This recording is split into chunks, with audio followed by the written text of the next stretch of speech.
자, 매년 12월 둘째 주일은 우리가 잊고 지나갈 수도 있겠습니다만 우리 교단에서는 성경주일로 지킵니다. 성경의 중요성을 상기하고 또 성경 중심의 신앙을 함양하자는 취지에서 이 교회 내에 작은 절기로 지키고 있는데요. 우리 기독교에 있어서 성경의 중요성은 아무리 강조해도 지나침이 없죠. 우리 개혁주의 신앙의 모토가 뭔가요? 오직 은혜, 오직 믿음, 오직 성경이에요. 중세교회는 성경을 버렸거든요. 중세교회는 제도 중심이었고 인물, 교황 혹은 사제, 인물 중심이었고 의식 중심이었어요. 뭐 이렇게 의식을 하면 돼요. 장례식에 혹시 보셨는지 모르겠습니다만 천주교 장례식은 뭐 하는 게 많아요. 이렇게 뭐 연기도 피우기도 하고 뭐 같은 뭐가 좀 많아요. 의식이 많아요. 근데 우리는 설교를 많이 하잖아요. 왜요? 말씀 중심이기 때문에. 자, 우리 기독교는 그래서 체계 종교 이렇게 불리기도 해요. 그러니까 성경 없는 기독교, 그건 기독교가 아니죠. 자, 우리 성경주의를 맞이해서 우리는 성경을 사랑하고 또 하나님의 말씀을 더욱 사랑하는 이런 신앙인이 되어야 되겠는데요. 여러분, 우리에게 성경이 중요한 이유는 뭔가요? 왜 성경이 중요한가요? 비싸니까? 산만 두껍고 비싸니까요? 성경은 누구의 말씀인가요? 하나님 말씀이죠. 하나님의 말씀인 까닭에 성경이 중요한 것입니다. 성경이 하나님의 말씀이라는 까닭은 이유는 그 무슨 말인가요? 그러니까 하나님은 이 성경을 줄줄줄줄줄줄 이렇게 뭐 낭송하고 계십니까? 그런 의미가 아니잖아요. 여러분, 우리는 말을 하게 되면 여러분 그렇지 않아요? 우리 인간관계 속에서 상대방과 말을 하게 되다 보면 그 사람의 말 속에 그 사람의 인격이 담겨 있다는 걸 알아요. 그러니까 말을 하는 걸 보면 그 사람의 인품을 느낄 수가 있고, 근데 다만 인품만이 아니라 우리 보통 인격의 3요소 하면 지식, 감정, 의지잖아요. 대화를 하고 말을 나눠보면 그 사람에 대해서 알게 되고 그 사람이 어떤 감정이 있는지 또 어떤 뜻과 의지로 살아가는지를 느끼는 거예요. 그러니까 말 속에는 그 사람의 인격이 담겨 있기 마련이에요. 몇 마디 대화를 하다 보면 상대방에 대한 견적이 나오잖아요. 이 사람 대충 견적이 이렇구나. 실제말로 그래요. 여러분, 성경은 하나님의 말씀이에요.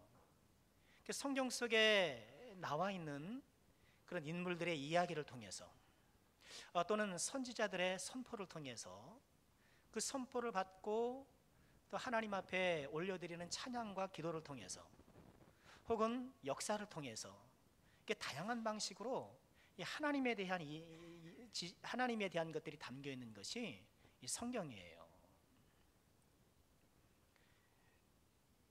하나님은 우리가 하나님을 알 수 있는 것을 우리 본성에 심어 놓았다고 우리 웨스트민스터 신앙 고백 첫 시간에 같이 나눴죠. 아무도 기억 못 하시겠지만, 그러니까 우리 본성 안에 하나님을 알 만한 것을 심어 놓으셨어요.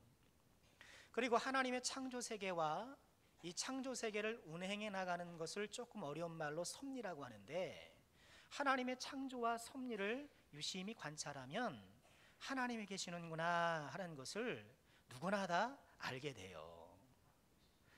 그런데 이처럼 우리의 본성으로 아는 것, 창조 세계와 섭리를 관찰해서 아는 것만으로는 하나님을 충분히 알 수가 없죠. 그런 지식으로는 구원을 받을 수가 없는 거예요. 그래서 하나님께서 자기 자신을 적극적으로 보여주시기 시작하는데, 그래서 이전에는 꿈을 통해서, 환상을 통해서, 또 선지자를 통해서 이 다양한 방식들로 하나님을 계시하셨죠. 하나님을 보여주셨어요. 그런데 이런 다양한 방식의 하나님의 계시들을 하나님이 보존하고 또 전파하고 교회를 견고하게 하기 위해서 기록해 놓으신 거죠. 그것이 뭐예요? 성경인 거예요.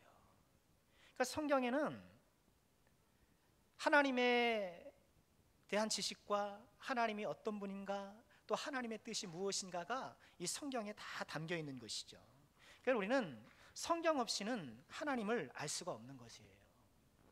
그리고 우리는 오직 성경을 통해서만 하나님을 알게 되는 거예요.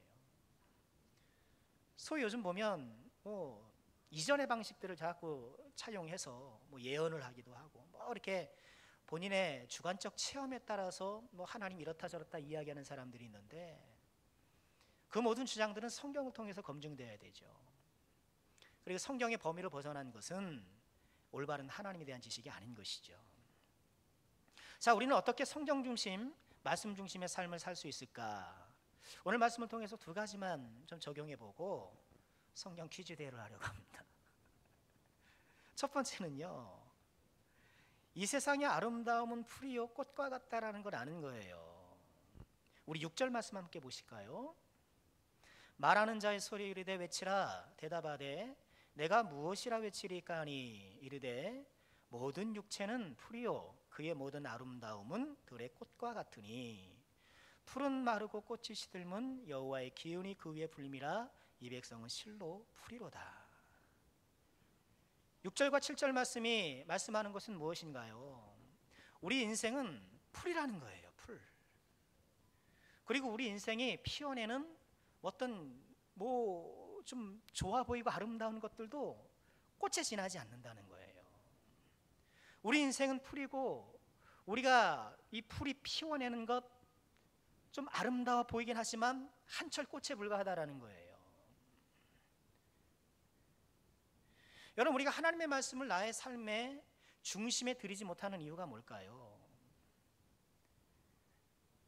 그것은 이미 내 중심에 다른 것이 차 있기 때문에 그래요. 내 중심에 다른 것이 차 있기 때문에. 여러분, 사람은 마음 중심의 자리를 비워둘 수가 없어요. 사람은 그렇습니다. 내 마음 중심은 아무것도 없어. 본인이 모르는 거예요. 마음 중심의 자리를 한순간도 비워둘 수 없는 것이 사람이에요. 그러니까 하나님이 내 마음 중심에, 하나님의 말씀이 내 마음 중심에 자리하지 못한다라는 것은 다른 무언가가 그 마음 중심에 자리를 잡고 있다라는 거예요. 여러분, 우리는 다 하나님의 말씀을 받아들이는 신앙 아닙니까? 그럼에도 불구하고 이 말씀이 나의 중심에 이게 딱 자리 잡지 못하는 또 하나의 이유를 찾아보면 그런 것 같아요. 이 하나님의 말씀이라는 것이 인생의 풀을 키우고 꽃을 피우는데 썩 도움이 안 된다라고 생각하기 쉽기 때문에 그래요.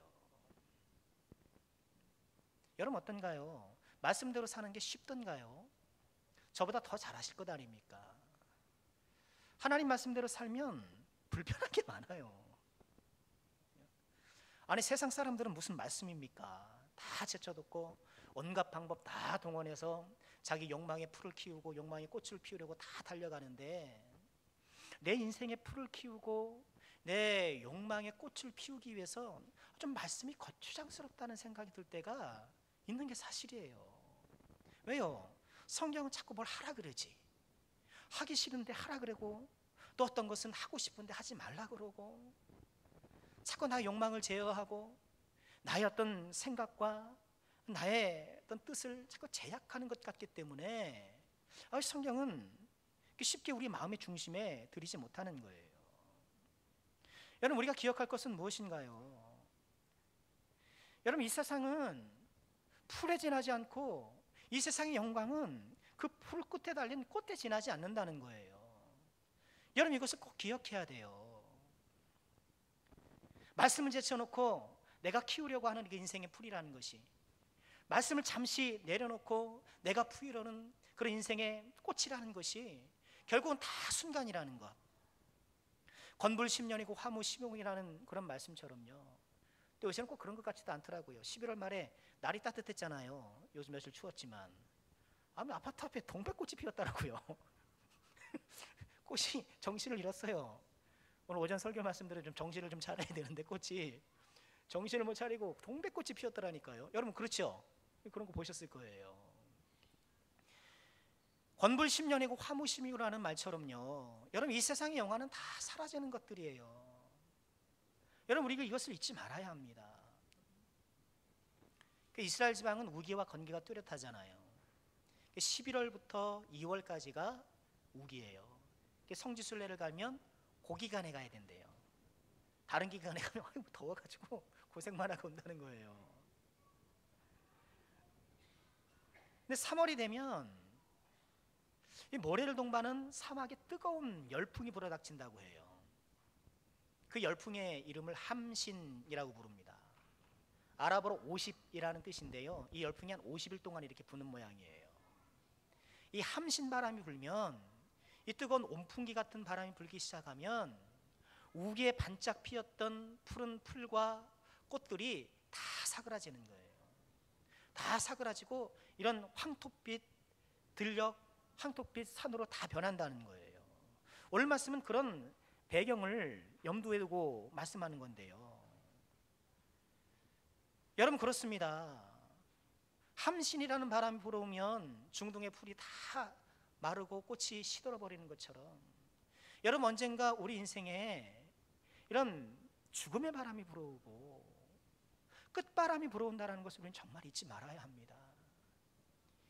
이 세상에 풀과 꽃을 틔우느라, 내 욕망의 풀을 키우고 욕망의 꽃을 틔우느라 인생을 낭비할 것이 아니라, 우린 다시 한번 우리 마음 중심에 하나님의 말씀을 모셔드리고, 멀지만 시간이 걸리지만 또 그래서 돌아가야 할 때가 있는 것 같지만 이 말씀을 선택하며 살아가는 우리 모두가 될 수 있기를 주님의 이름으로 축원합니다.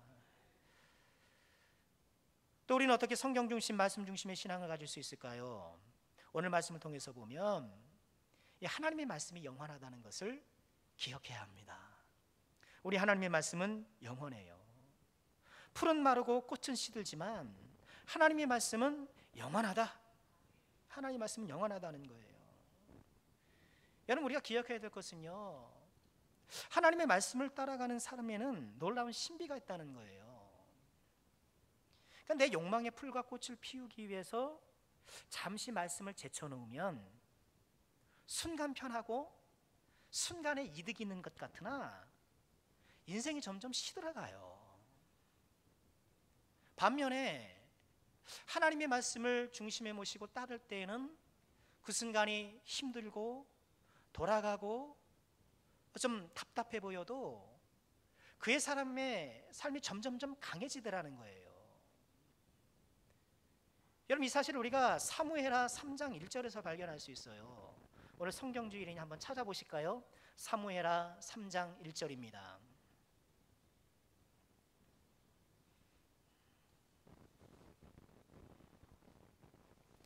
사무엘하 3장 1절입니다. 사무엘하는 구약 있죠? 함께 하겠습니다. 사무엘하 3장 1절입니다. 사무엘하 3장 1절입니다. 시작. 사울의 집과 다윗의 집 사이에 전쟁이 오래매 다윗은 점점 강하여 가고 사울의 집은 점점 약하여 가니라. 아멘. 다윗의 집은 점점 강하여 가고 사울의 집은 점점 약하여 가니라. 여러분, 사울의 집이 점점 약해져 갔던 이유가 뭔가요? 사울이 하나님을 떠나고, 여러분, 사울은 얼마나 훌륭한 사람입니까? 이스라엘 백성 중에 다른 사람보다 이 머리 하나가 더 있을 만큼 장신이고 왕으로 지목받았고 이스라엘의 왕이었잖아요. 최고 권력자였잖아요. 권력과 부를 한 손에 쥐고 있는 그런 가장 높은 곳에 있었던 사람인데 점점점 약해가더라는 거예요. 왜요? 하나님을 떠나니까, 하나님의 말씀을 떠나니까 그 인생이 점점점 시들어가더라는 거예요. 반면에 다윗은 어떻습니까? 여러분, 다윗은 목동이에요. 양치는 집안 출신이라 말이죠. 그리고 사무엘이 왕으로 기름 부어 갔을 때에, 이새의 집에 갔을 때에 다윗은 부르지도 않았어요. 말제라. 여러분, 말제가 무슨 뜻입니까? 그냥 순서상 마지막이 아니라 그 말제라는 단어가 보잘것없다, 볼품없다, 그런 의미가 거기 있거든요. 그러니 이새는 아들이 다 있음에도 불구하고 다윗은 제쳐놓은 거예요. 그리고 다른 아들만 모여준 거예요. 이렇게 볼품없고 초라했던, 목동에 불과했던 이 다윗이 점점 강하여져서 이스라엘을 치는 그런 영적인 목자가 되고 왕이 오를 수 있었던 이유는 뭔가요? 하나님의 말씀을 마음에 모셔들었기 때문에. 여러분, 이것이 믿음의 신비예요. 여러분, 이것을 꼭 경험하시길 주의 이름으로 축원합니다. 여러분, 그래서 우리는 순간순간 좀 말씀을 선택하는 용기를 발휘해야 돼요. 잠시 말씀을 내려놓고 신앙 양심을 자꾸 좀 포기하고 세상 것을 따라가면 순간 뭐 돈이 생기고 편리한 것 같고 뭐 괜찮은 것 같지만 점점 내 인생이 시들어가는 거예요. 반면에 어렵고 힘들지만 말씀을 선택하고 그래서 돌아가고 고난도 당하지만 오히려 그 사람의 인생이 점점점 강하여 가더라는 거예요. 여러분, 이 말씀은 무엇인가요? 하나님을 잘 섬기고 말씀을 따라 살면 누구나 다 왕이 되고 뭐 요셉처럼 국무총리가 되고 그런 출세의 가도를 달린다는 그런 말씀이 아니죠. 세상 출세와 상관없이 그 사람이 영육간에 정말 강하고 풍성한 사람이 된다는 거예요. 여러분, 이런 은혜를 꼭 누리시길 주님의 이름으로 축원합니다. 하나님의 말씀은 영원하다는 것, 우리는 어제나 오늘이나 내일이나 이 하나님의 말씀을 우리 마음 중심에 모셔드리고 이 말씀의 지침에 따라서 이 말씀의 인도를 따라서 오늘도 믿음의 길을 걸어야겠습니다. 이런 귀한 은혜가 저와 여러분 우리 모두에게 있게 되기를 주님의 이름으로 축원합니다.